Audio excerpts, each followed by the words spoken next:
another year of to another episode of Blam Blam Blam Truckers. Hogwarts. Yes. So,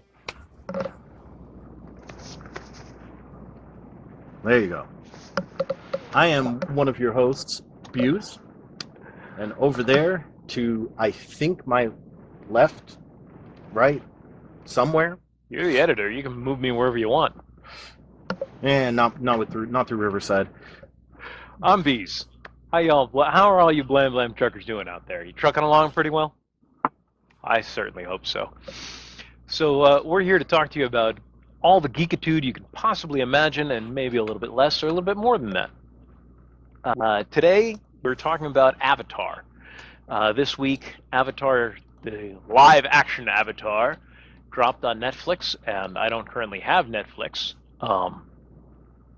That's an argument between me and T-Mobile and Netflix, because T-Mobile promised all of the people on my T-Mobile account they'd pay for the Netflix for it, and now Netflix is saying we're not all in the same household. T-Mobile said it doesn't matter whose household you're in. You can put anybody on your T-Mobile friends and family plan. So we're going to find out how that goes.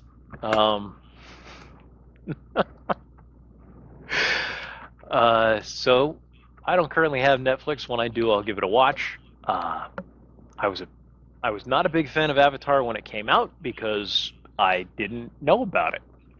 When I finally did get around to watching it, many, many years later, Avatar: The Last Airbender is an amazing cartoon.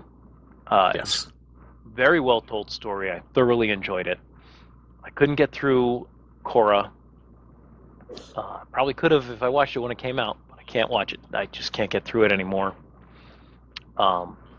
And I don't really want to spend too much time on why I didn't like that. I want to spend time on what I do like. Avatar was, and I think you will agree with me, we do try and keep it positive here. Kind of giving you guys the geek at home experience that you get when you hang out with your own buddies. That's, what we want this to feel like. Like you're sitting at a table with us while we're gaming and we're talking about all the dumb stuff we love talking about. So, Avatar. I loved how the characters progressed over time. I loved how they, Katara in particular, built up her skill. She didn't start off as amazing. How Aang had to learn all the different things. I love how the story was well crafted. Things would build on each other. You heard about Ba Sing Se a couple of times before you even knew it was the last major bastion of the Earth Kingdom, before you knew it was the capital of the Earth Kingdom. Before the 100-year war with the Fire Nation, there wasn't just one Earth Kingdom, but they don't really talk about that much. You get hints of that through the series, and I don't know if you get it in Korra or not, but the story's incredibly well told, and it's worth watching repeatedly to catch the things you didn't catch before.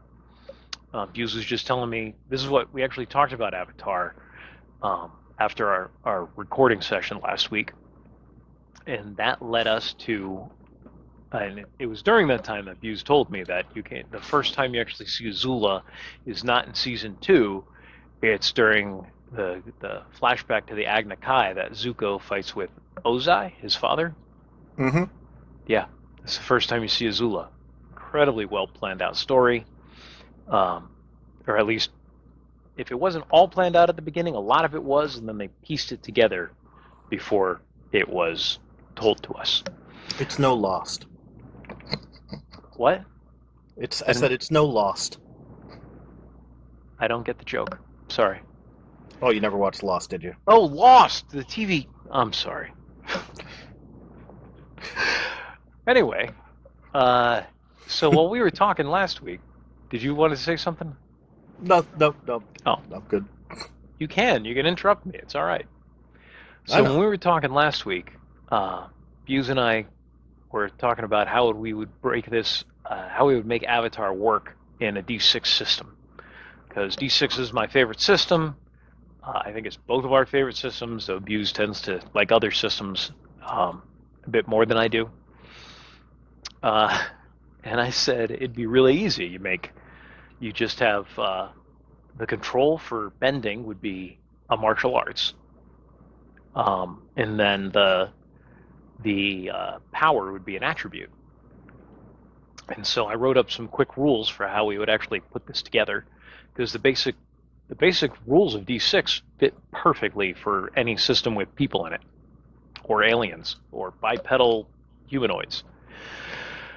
So, how do you want to do this? Should we just go over it? Well, yeah, you kind of have designed it, so go.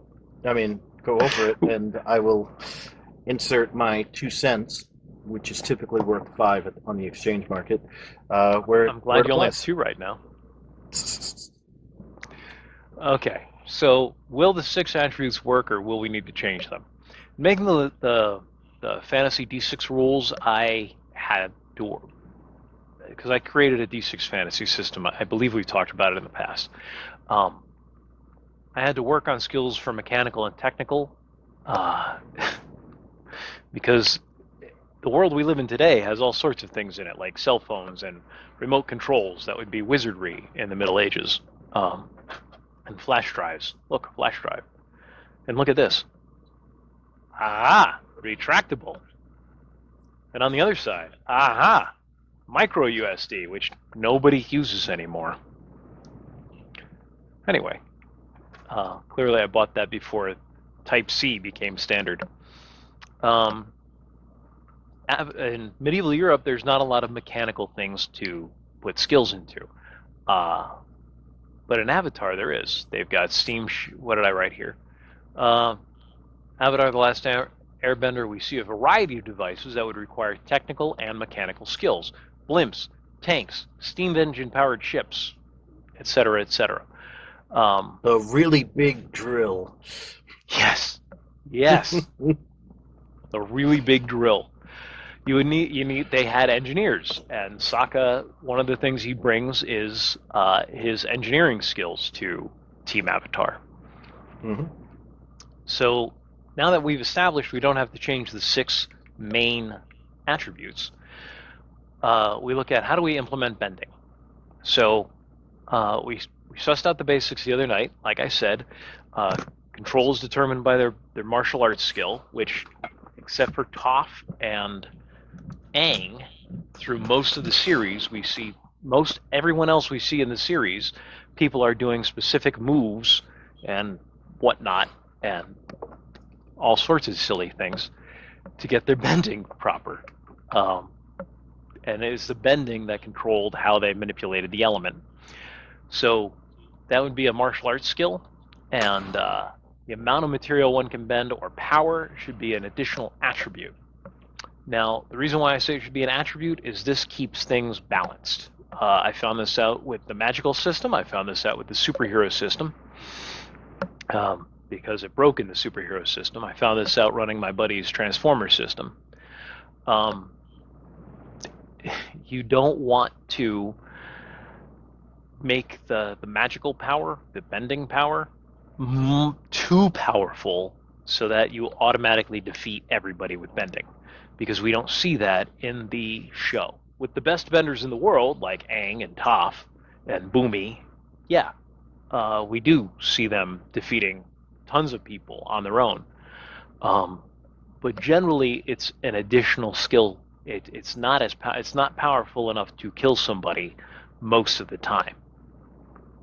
Now, part of that's because it's a children's show, but in working that into the balance, we want to make it an attribute so that they have to take we keep it balanced for non-bending characters as well. So people like Sokka and Katara's dad, whose name is escaping me right now, he doesn't have any bending power, but he's a very effective warrior. The guy who trained Hakona? Sorry, keep going. Never mind. The guy who trained Sokka. There we go. The guy who trained Sokka in the way of the sword. He's not a bender, but he's a member of the White Lotus. Piandao. That one I know. Sokka is not a bender, and yet he's an essential part of the team. If you're taking part of your initial 18 attributes and you're putting it into bending, that means you're taking it from somewhere else. So you're not going to be as good at other things as benders are, as non-benders are, but you're going to be able to bend. So I thought that was a pretty good compromise. It worked out when I built a test character. I ran a few dice rolls to see how things went. Seemed to work out pretty well. So I've got here martial arts bending. So martial arts is generally under dexterity, though an argument can be made for strength as an advanced. It's an advanced skill, so it always starts at 1d, at max 2d at character creation.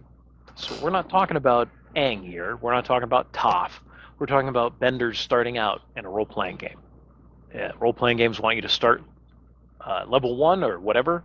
In this case, it's skill, but you start low and you build high. Mm-hmm. So the max you can put into bending for your control, for your martial art, is a maximum of 2d. Each one of the bending arts is a different martial art. So you don't just have the martial arts skill and then bending under it. You have martial arts bending water.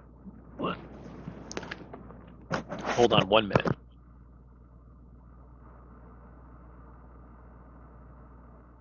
After these messages, we'll be right back.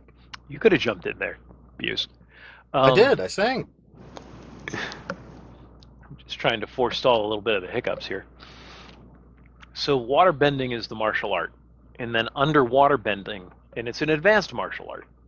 It's an advanced skill, so you actually have to train to increase it, just like we see in the show. People generally don't get better just from use. They have to practice, practice, practice. So water bending would be the skill, and then like healing would be one of the specializations under that skill. And then water whip would be one of the moves under that skill, and you have to learn each one of these moves under that skill.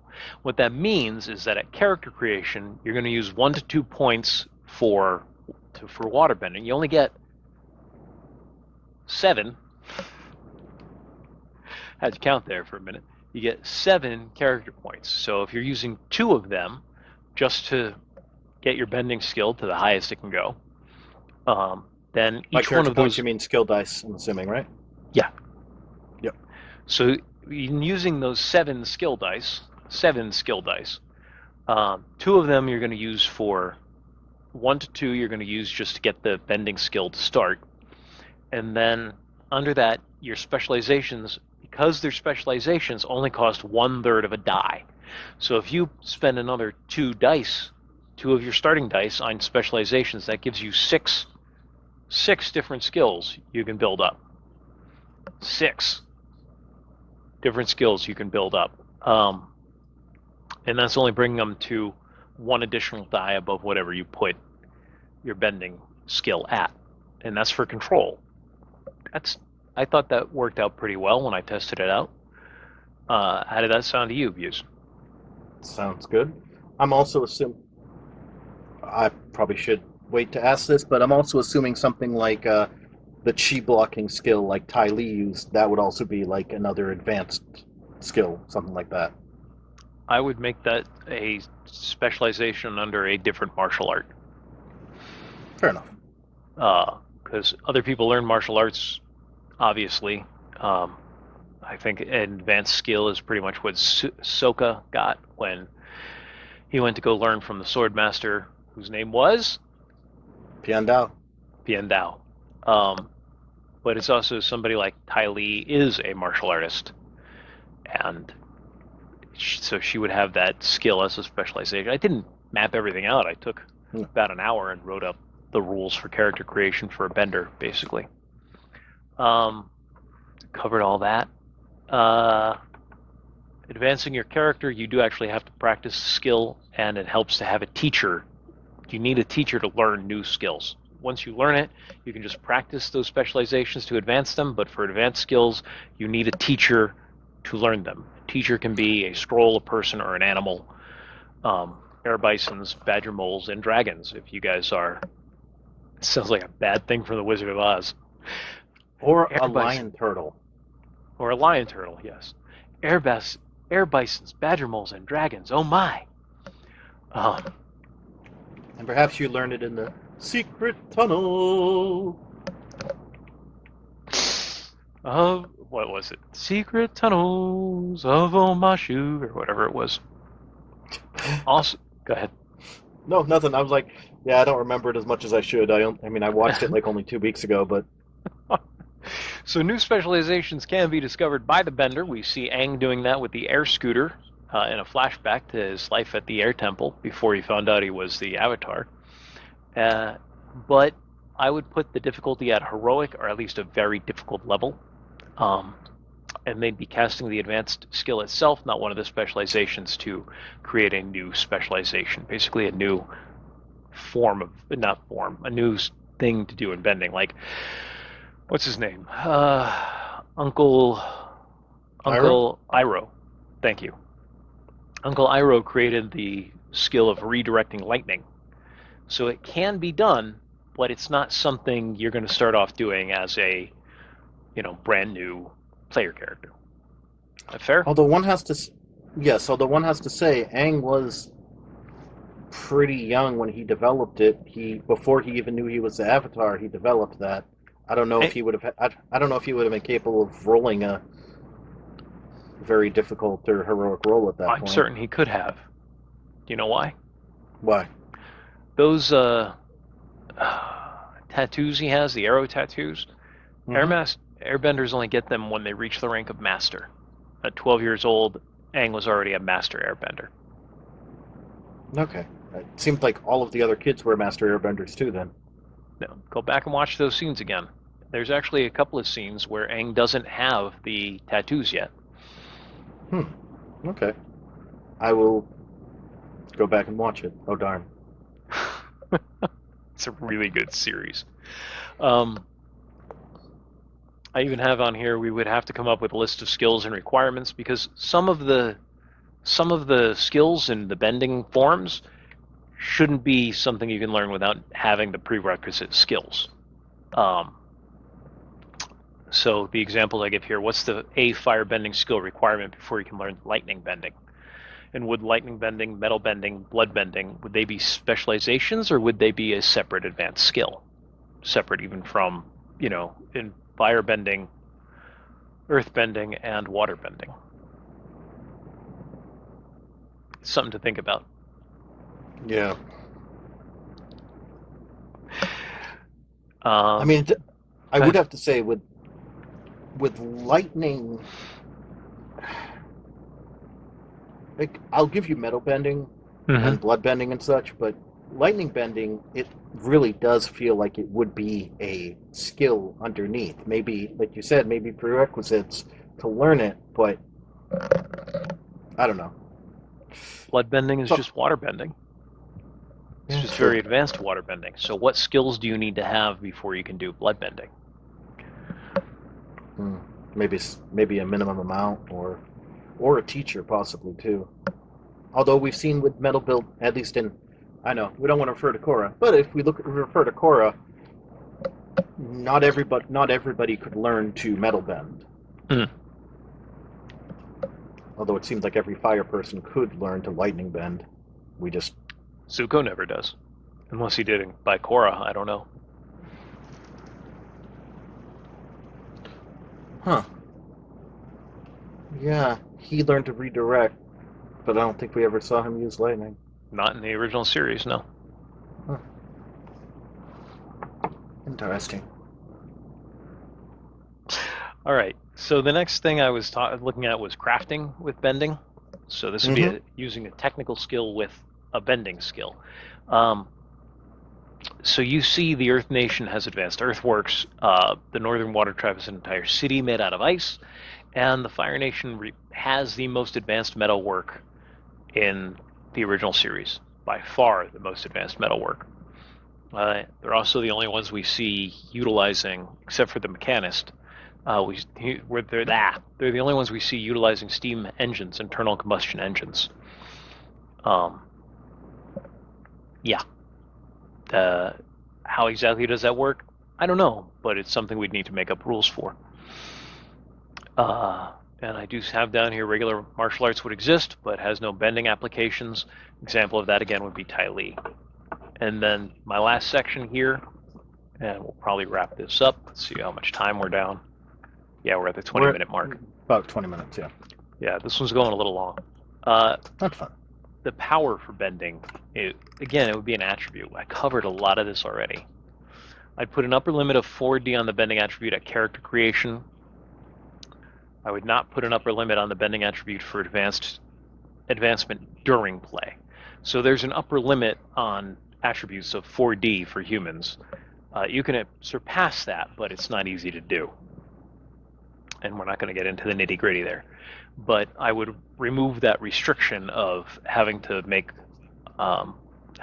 get past that with bending, because we see a lot of people, especially the older benders, who've been doing this, who are considered Boomy and Ozai and Iroh and Paku.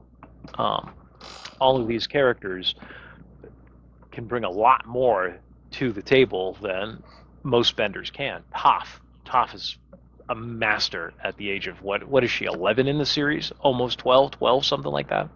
Something.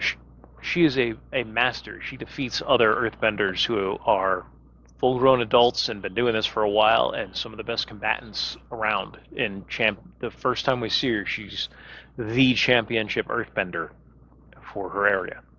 It's equivalent of a middle school wrestler, beating The Rock. Yeah. Like what we're putting. The Boulder. The Boulder. The Boulder, as incredibly well played by Mankind there. I can't remember his name. Cactus Jack, Mankind, Dude Love. Oh, anyway. It's kind of upsetting, but my mind's not focused on wrestling right now. It's on these few avatar rules we need to get through. So all the attribute advancement restrictions apply except for the final one. The regular, just improving yourself a little bit by +1, all of those apply. So you need to spend time. It's 1 week per number before the D. So if you've got 4D in it and you want to get to 4D +1, you have to spend a month practicing before you can improve it. Requires 10 times the D to improve. So again, it's 40 character points to get from 4D to 4D +1. It's not cheap, it's not easy to improve, so that should keep it in check, and at the same time allows the great masters we see in Avatar: The Last Airbender, including Toph, who Toph does not have a lot of other skills, honestly. Besides Khan, which I think she might also be her, like the one skill she also put points into, but she's not a starting character. So, yeah.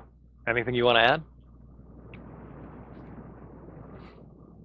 I like cheese. Okay. It's not cabbages, it's cheese.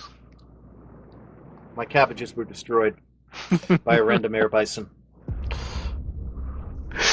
Okay, I do have to say one final thing. Please do. I haven't watched the show yet, and I don't know if I'll like it or not when it comes to the live action. But I still love that they got the voice actor to come back to play the cabbage guy. There you go. All right. Thanks for watching. I hope you enjoyed our take on how we would work Avatar or create an Avatar D6 system. Indeed. See you, truckers. Nice.